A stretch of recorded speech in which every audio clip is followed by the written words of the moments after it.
विधि 22 साल की नवयुवती थी जिसका अपनी दादी के अलावा दुनिया में कोई नहीं था। अचानक एक दिन दादी की मौत हो गई। विधि अब दुनिया में बिल्कुल अकेली रह गई थी। उसके बॉयफ्रेंड सनी के अलावा अब उसका इस दुनिया में कोई सहारा नहीं था। एक दिन विधि दादी की अलमारी खोलती है जिसमें उसे एक पुरानी बैंक की पासबुक और लॉकर की चाबी मिलती है। विधि बहुत हैरान हो जाती है। वह जानती थी दादी कितनी मुश्किलों से घर चला रही थी। फिर ऐसे में उनके पास से मिली ये लॉकर की चाबी देखकर विधि के मन में सवालों की झड़ी लग गई थी। ऐसा क्या है उस लॉकर में जिसके बारे में दादी ने उसे आज तक नहीं बताया? सवाल बहुत सारे थे जिनका जवाब ढूंढना था। दादी की डेथ सर्टिफिकेट लेकर जब वो बैंक पहुंची तो उसे दादी की लॉकर का एक्सेस मिल गया। उत्सुकतावश उसने लॉकर खोला तो उसमें सिर्फ उसे कुछ कागज दिखाई दिए। विधि कागज लेकर घर लौट आई। उन कागजों के मुताबिक मंथनपुर में एक बड़ी हवेली दादी के नाम थी। इतनी बड़ी हवेली है दादी के पास और हम सालों से इस 2 कमरे के किराए के मकान में जी रहे हैं। ऐसा क्यों किया दादी ने? खैर जो भी बात हो, अब तो ये हवेली मेरी है। मैं कल ही मंथनपुर के लिए निकलती हूँ। अगले ही दिन वो मंथनपुर के लिए निकल गई थी। बड़ी अजीबोगरीब सी जगह थी ये। मेन रोड से हवेली की तरफ जाने वाली सड़क बिल्कुल सुनसान थी। गाड़ी तो क्या, पैदल चलता हुआ भी कोई इंसान नहीं दिख रहा था। सड़क पर गहरा सन्नाटा पसरा हुआ था। सड़क के दोनों तरफ घने ऊंचे पेड़ लगे थे। इतने पेड़ पौधे होने पर भी वहां किसी भी पक्षी का कलरव नहीं था।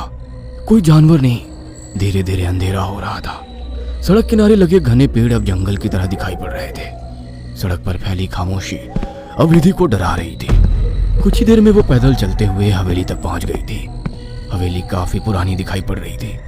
ऐसा लगता था कि सालों से वहां किसी ने पैर ही नहीं रखा। हवेली के 500 मीटर के दायरे में गिने चुने ही मकान थे और जो थे वो भी खाली पड़े हुए थे। विधि के मन में कुछ अजीब सी उथल पुथल मची हुई थी। मेन गेट खोलकर वो हवेली के अंदर पहुंच गई। अंदर का नजारा देखकर वो दंग रह गई थी। पूरी हवेली जगमगा रही थी। अंदर महंगे फर्नीचर और सजावटी सामान देखकर विधि का मुंह खुला का खुला रह गया था। अरे वाह, ये हवेली तो बहुत वेल मेंटेन्ड है। लगता है यहाँ जरूर कोई रहता है। हेलो, कोई है? कोई है यहाँ? विधि पूरी हवेली में घूमकर वहां रहने वाले व्यक्ति को ढूंढ रही थी। ढूंढते ढूंढते वो हवेली के अंदर आकर देखने लगती है। तभी एक बूढ़ी औरत ना जाने कहां से विधि के सामने आ जाती है। बूढ़ी के चेहरे पर गहरी झुर्रियां थी और कमर झुकी हुई थी। काला लबादा पहने, आधा मुंह पल्लू में छिपाए वो औरत बेहद डरावनी लग रही थी। आउच! डरा दिया आपने। क्यों आई हो यहाँ? लौट जाओ। मैं कहीं नहीं जाने वाली। ये मेरी हवेली है। बाय द वे, आप कौन? यहाँ कोई नहीं रह सकता। शैतान रहता है यहाँ। लौट जाओ। शैतान? Very funny. अच्छा, तो हवेली हड़पने के लिए ये स्टोरी बनाई है आपने? विधि कुछ कहने वाली होती है तभी वो देखती है कि बूढ़ी औरत हवेली की ओर देखकर कुछ सपक आ गई है और अपना चेहरा ढकते हुए वो अचानक ही अंधेरे में कहीं गायब हो जाती है। बड़ी अजीब औरत थी। कुछ स्ट्रेंज ही जगह है। विधि हवेली के अंदर आ जाती है और अपना फोन निकालकर सनी को कॉल लगाती है।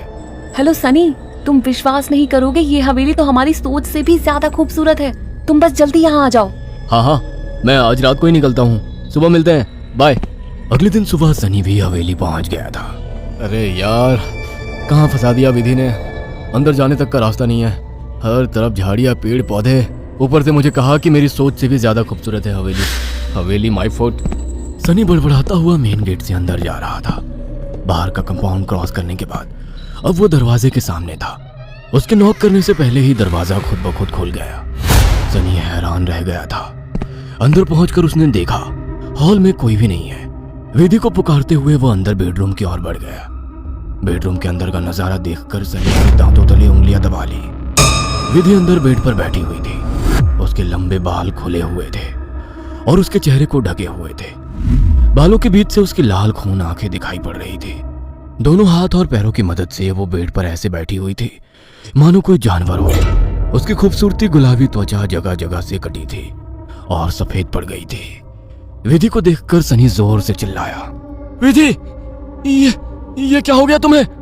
सनी की बात सुनकर विधि ने डरावने अंदाज में गर्दन टेढ़ी की। अब उसके चेहरे पर से कुछ बाल हट गए थे। वह भयानक आवाज के साथ हंसने लगी। उसके मुंह से किसी जानवर की तरह लार गिर रही थी। अचानक ही वह पूरी ताकत से चिल्लाई। विधि के बाल हवा में उड़ रहे थे और चेहरा चीखते हुए और भी भयानक होता जा रहा था। काले दांत, और सफेद पड़ चुकी आंखें आकार में बड़ी होती जा रही थी। सनी के अंदर और देख पाने की ताकत नहीं बची थी। अपनी पूरी ताकत लगाकर वो कमरे से बाहर की तरफ भागा। बाहर हवेली के दरवाजे तक पहुंचा ही था कि विधि की दर्द से भरी आवाज सुनाई पड़ी। सनी, मुझे छोड़कर मत जाओ, मुझे बचा लो। सनी, ये मुझे नहीं छोड़ेगा। बहुत दर्द हो रहा है, बहुत दर्द हो रहा है। विधि जोर जोर से रो रही थी और सनी को रोकने के लिए बोल रही थी। विधि की ऐसी दर्द भरी आवाज सुनकर सनी तड़प उठा और दौड़कर उसके कमरे की तरफ वापस आ गया। ये सब क्या हो गया विधि? ये सब क्या हो गया? मैं क्या करूं, बोलो। बहुत भूख लगी है, तेरा खून पीना है। इतना कहकर विधि अजीब तरीके से मुस्कुराने लगती है और अपने हाथों और पैरों की मदद से जमीन पर रेंगते हुए सनी की ओर बढ़ती है। सनी बिजली सी तेजी दिखाकर कमरे से बाहर निकल आता है और कमरे का दरवाजा बाहर से बंद कर देता है। सनी की कुछ समझ नहीं आ रहा था। वह विधि की मदद करना चाहता था। उसे ऐसी हालत में छोड़ना उसे मौत के मुंह में धकेलने जैसा था। वह बाहर जाकर मदद मांगने का निर्णय लेता है और तुरंत बाहर निकल आता है। हवेली के अंदर दूर दूर तक केवल सन्नाटा छाया हुआ था। अंदर से रह रहकर विधि की दर्द भरी चीखें सुनाई दे रही थी। मदद की उम्मीद में सनी दौड़ते हुए आगे भागे जा रहा था। तभी उसकी नजर एक चर्च पर पड़ी। चर्च काफी जर्जर हालत में था। सनी इधर उधर देखता हुआ अंदर पहुंच गया। दोनों हाथ आपस में बांधकर वो फूट फूट कर रो रहा था। Please God help me, please. कहाँ जाऊं मैं? किससे मदद मांगू? प्लीज। कोई प्रॉब्लम है क्या? मुझे बता सकते हो?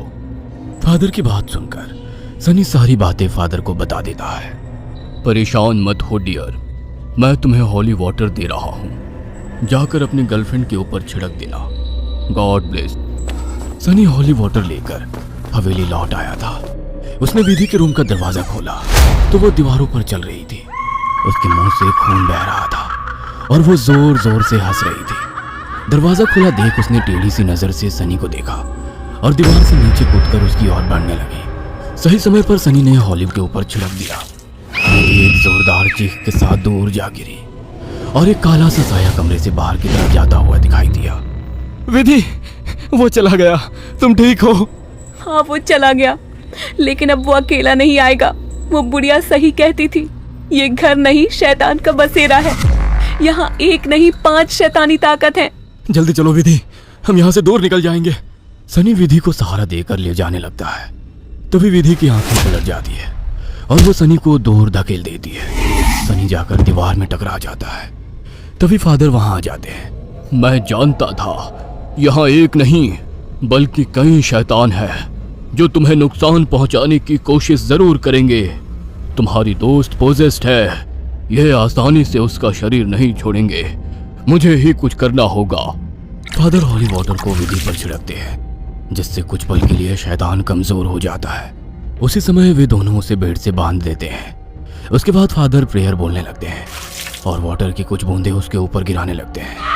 विधि पूरी ताकत लगाकर चीख रही थी। फिर कुछ देर बाद अचानक उसने चीखना बंद कर दिया। भयंकर सी आवाज में उसने कहा, ये मेरा शिकार है, तुझे क्या लगता है इसे बचा लेगा? इसके बाद विधि ने झटके से अपने दोनों हाथों पर बंधी रस्सी को खींचकर तोड़ दिया और अपने हाथों और पैरों को उल्टी दिशा में मोड़ने लगी।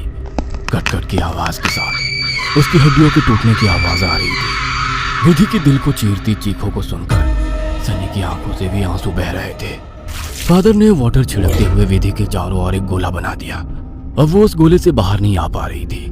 फादर लगातार प्रेयर कर रहे थे। अचानक कड़ाक की आवाज आई और विधि की गर्दन पीछे की तरफ घूम गई। विधि का शरीर निठाल होकर जमीन पर गिर गया।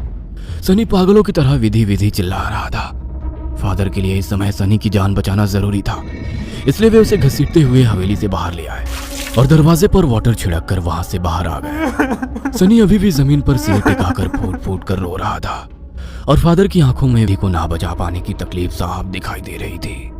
अगर आपको हमारी ये कहानी पसंद आई हो तो इसे लाइक और शेयर करना ना भूलें। साथ ही ऐसी और नई कहानियों के अपडेट्स पाने के लिए हमारे चैनल अक्षु टीवी को जरूर सब्सक्राइब करें।